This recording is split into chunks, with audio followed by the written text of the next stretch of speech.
ඔයාලා වෙඩින් එකට යනවද? මට නම් එන්න බැරි වෙයි. කොහෙද? හැම උස්සේටම සාරිය අඳන් යන්නද කියන්නේ? අලුත් සාරියක් ගන්න කොහෙන්ද ඔයාට සල්ලි? ඔව් ඔව් ඒක නම් ඇත්ත. මම කලින් ඇඳපු සාරියක් තමයි අඳන් යන්නේ බං. අම්මේ ඔයා කැමතිම පාට මොකක්ද? දම් පාට පුතා. හරි.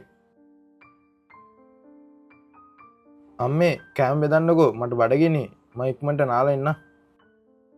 පුතා අරන් ගියේ දම් පාට සාරියක් නේ. මගේ පුතා මට සාරියක් අරන් ඇවිද්ද කොහෙද?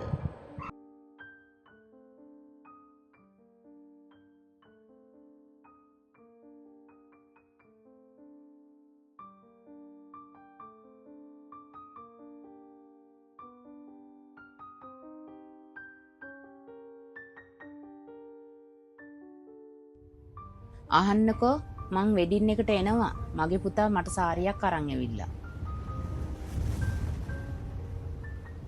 පුතා තාමත් මට සාරිය දුන්නේ නෑනේ. පුතාට මට සාරිය දෙන්න අමතක වෙලාද? එයාගෙන්ම අහලා බලමු.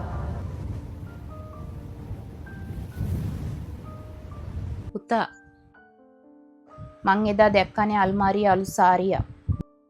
ඔව් අම්මා ඒක මං ආදරය කරන්නේ එයාට. ඉස්සරහට ගෙදරට එන්න ලේලිට ගත්තේ. එදා මං ඔයාගෙන් කැමතිම පාට ඇහුවේ ඒකට තමා.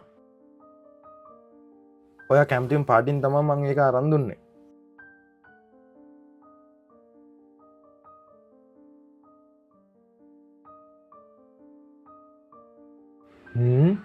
ඇයි අම්මා දුකෙන් යන්නේ?